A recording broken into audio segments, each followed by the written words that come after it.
What is spring if it is not the unpredictability of weather? This year it felt like spring may never arrive, and I believe the birds may have felt the same way. This time of the year feels like the perfect time to allow creativity to flow in a way that perhaps doesn't make any sense. Just putting color and movement onto paper can be extremely satisfying when the soul is in a place of becoming, when the spirit is in a place of seasons changing.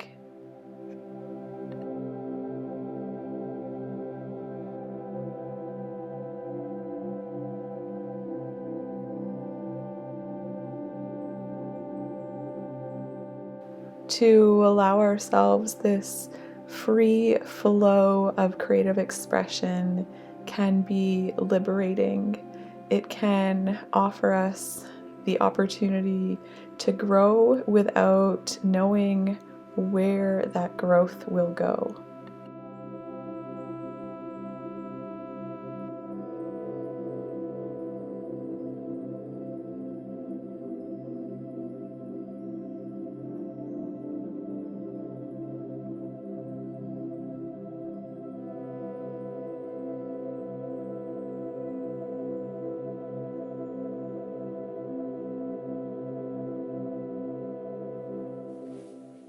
This time of the year can also be the perfect time to finish up projects that perhaps we've been working on throughout the winter, putting some final touches on some creative projects or whatever projects may have been keeping our hands and our minds and our spirits occupied through the dark and perhaps, depending on where you are, cold parts of the year.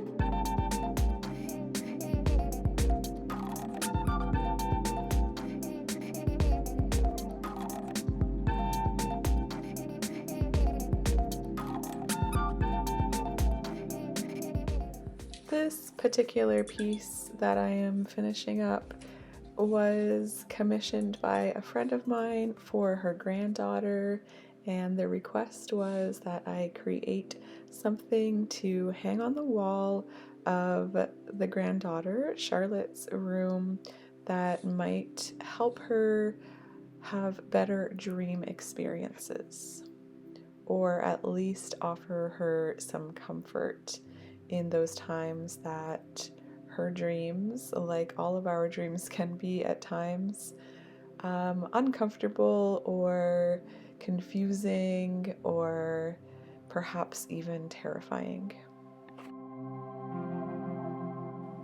I always put a lot of intention into the art that I create and make sure that my energy is in a good place before I start creating for the day, so that all of the energy that is infused into the piece is as pristine as possible.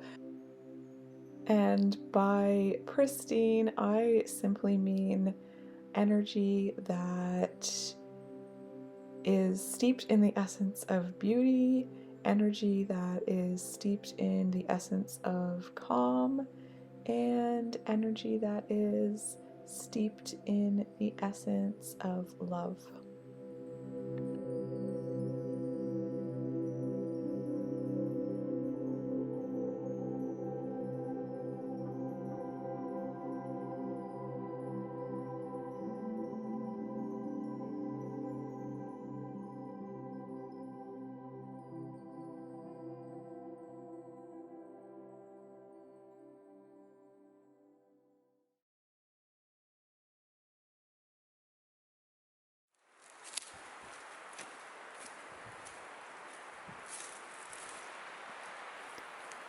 Spring also calls for an immense amount of cleanup and preparation work. So, if you are following along on my channel, you may have noticed that I started a series featuring people and places and passions of those people that I am visiting, and I am visiting them while I am on a bit of an adventure or a journey across the landmass, across the country, across the nations. This garden cleanup was something that I really wanted to get at least started before I embarked on this adventure. So it was on my to-do list that is pretty much always just a mental list. That's what works best for me. And look at this, it worked this time around anyway. So I was able to spend almost an entire day just clearing out some of the old debris from the garden, making space for new growth, and at the same time imagining what the garden might look like when it comes to mid summer, when everything is in its bounty. I do always find it quite interesting to see the garden in this state where everything is kind of just different shades of gray and brown, maybe some twinges of red and a bit of green popping up here and there. But then to be able to think of what it is perhaps going to look like in a few months once everything has a chance to come back to its full growth and eventually to its fruition and producing of food and medicine and beauty for my life.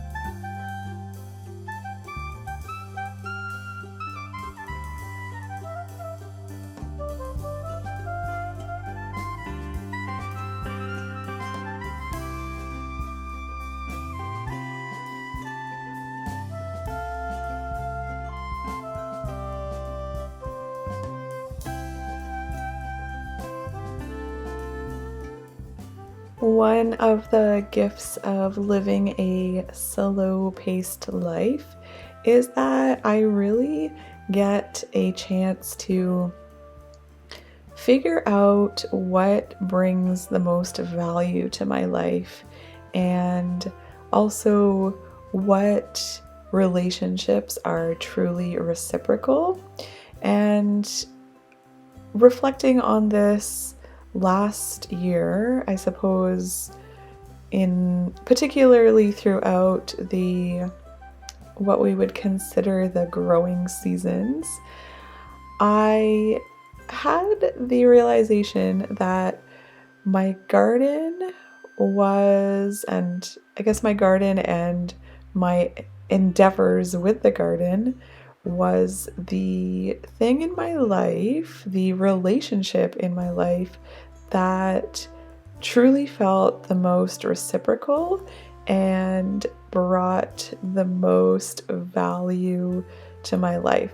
Now, I say that not to diminish any of the other relationships in my life, but to simply highlight that what I get out of gardening, what I get out of having my hands in the earth and my face in the sun is This feeling of being so connected to myself and so connected to the earth and the land that I am able to truly be in the essence of that relationship without feeling the need to change it in any way, without feeling the need to try to control it in any way.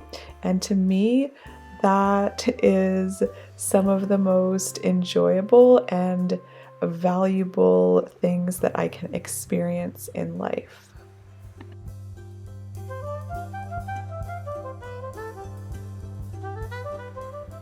Seeing my perennial herbs come back is always a joy. Being able to witness what survived the winter. This year, again, I am seeing my chives come back. I am seeing growth on the oregano plant that has now been in the garden for 2 years.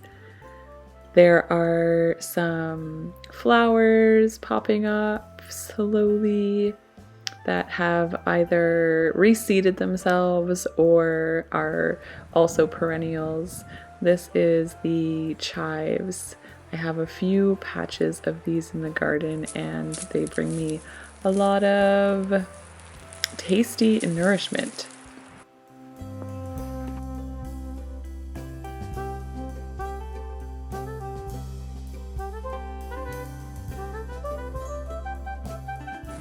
There is something so incredibly satisfying as ripping weeds out of the soil. I'm not entirely sure why it is so satisfying to me, but it simply is, and I'm grateful for that because the weeds in my garden are always very prolific.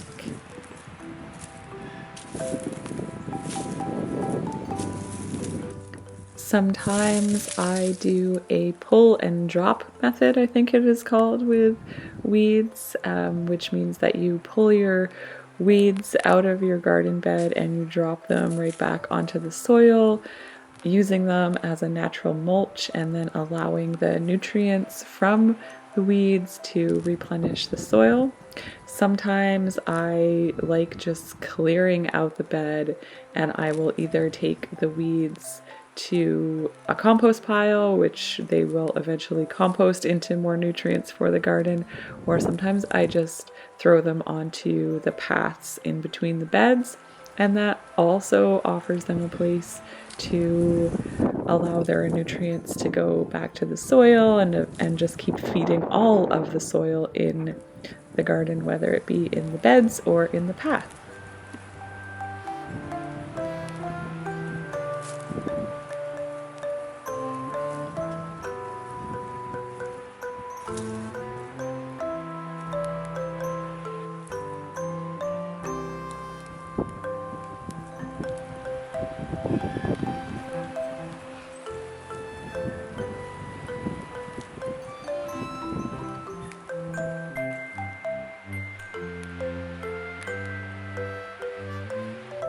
As you can see, I really like getting my hands right in the soil. I find that it is actually really healthy and beneficial to my own microbioism, if that's even a word, but just healthy to my own system to be really connected to the earth and the soil that I grow in. I did decide to use a trowel to dig these trenches. Some of the soil was a little bit hard still, as it's still just thawing from its winter freeze.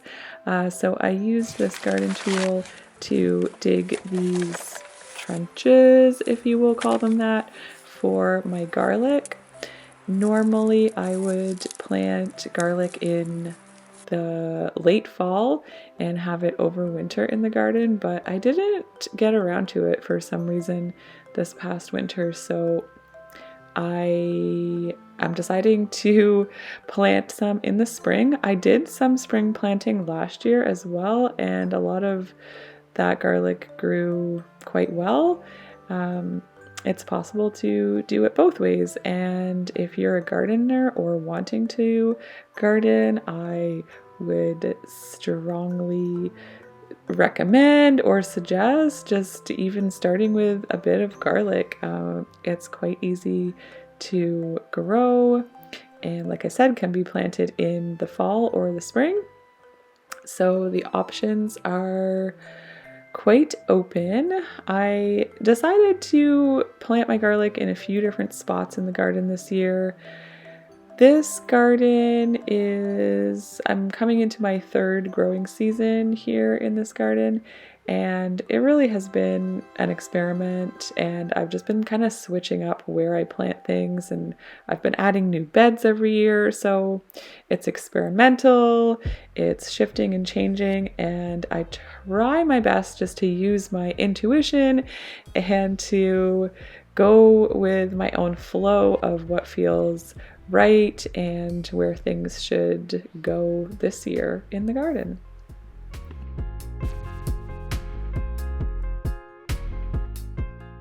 I was also determined to get some tomato starts planted before I took off on my adventure.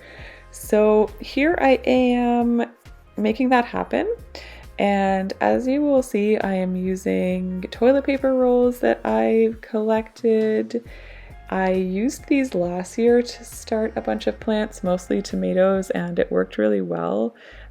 Once the tomatoes are ready to go into the soil or maybe even to be repotted, I did a bit of both last year. You can just break away the whole toilet paper roll and then throw that in the compost, and it will compost down with the rest of your weeds and kitchen scraps. It's the perfect thing to add to the compost, and seemingly seems to be the perfect thing to plant tomatoes in as well. It's time to pick out some seeds. Get a lot of my garden seeds over the last few years from a company called Revival Seeds. They are pretty close to me. They're actually just across the water from me. So I say close, but it's actually a bit far. It's a bit far by land. It's close by water, but not very accessible. Anyway, their seeds have been great for me, and I've been using them for a few years, like I said.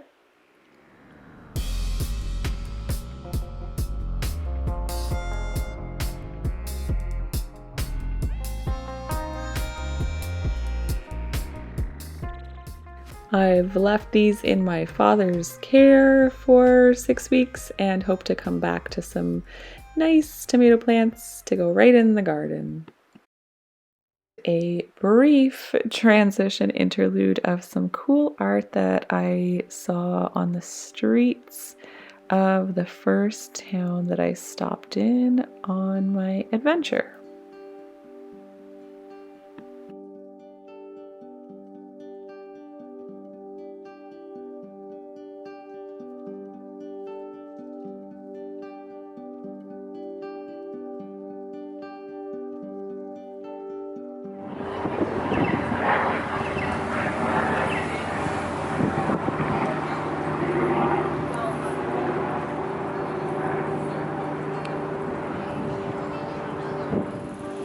I have arrived on the other coast, and just as I hoped for, spring has sprung and the cherry blossoms were in full bloom on the day of my arrival. We are always moving from one place to another. Our thoughts take us on great journeys. Our minds, using the gift of our imagination to offer us movement that only exists in our minds. And then there are times when our bodies move from one place to another. Perhaps the subtle movement from one room to another, one environment to another, one home to another. These movements often offering us a change of space, a change of pace.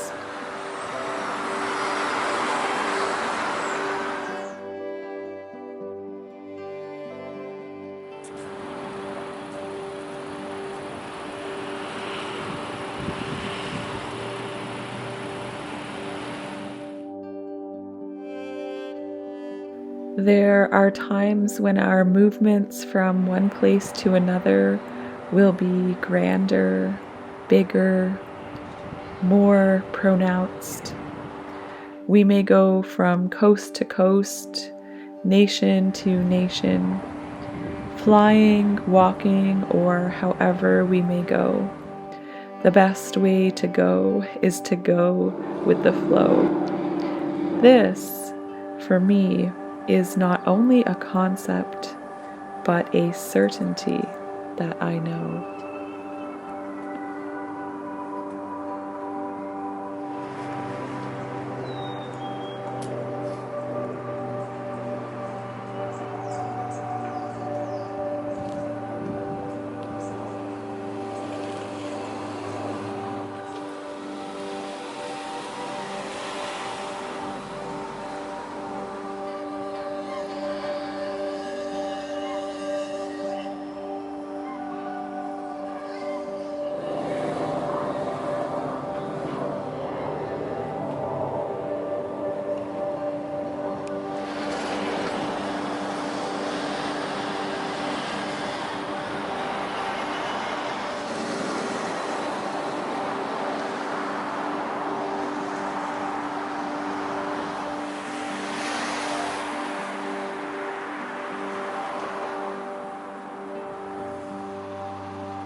No matter the environment that I find myself in, I am without a doubt always drawn to nature in whatever form I can find it in, whether it is in the cherry blossoms of these beautiful trees that line the streets of this city, or in the parks or the alleyways that hold deep mystery in the way the vines grow on these man-made structures that hold treasures and opportunities for us to know more than we do in the moment before.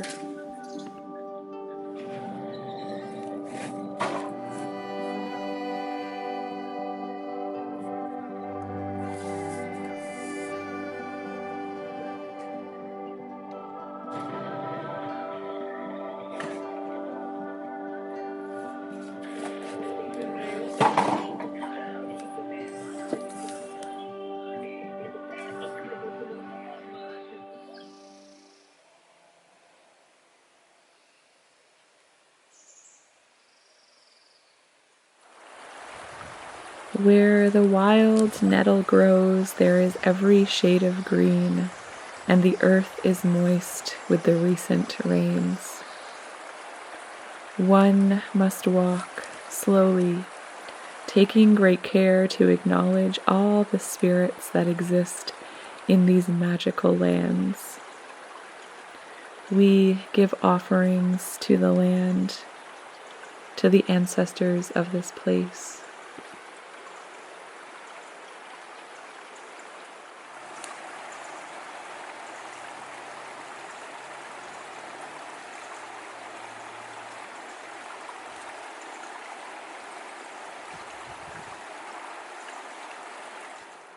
Leaving dried herbs and sacred plants at the base of a tree to say thank you.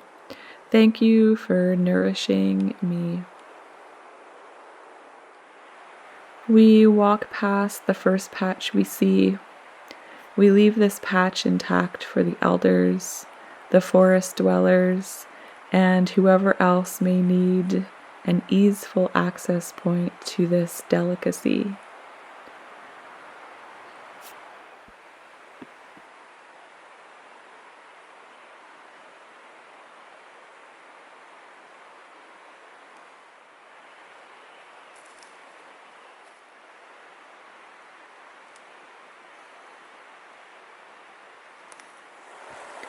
We bring scissors and a knife and a basket to hold the bounty.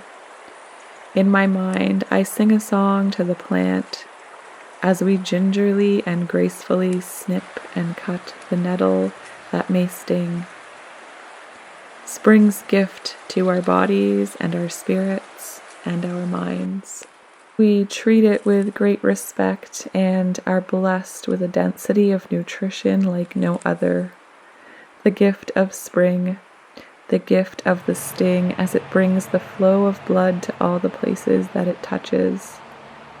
Where the wild nettle grows is where I know life will be rich in all the things that matter.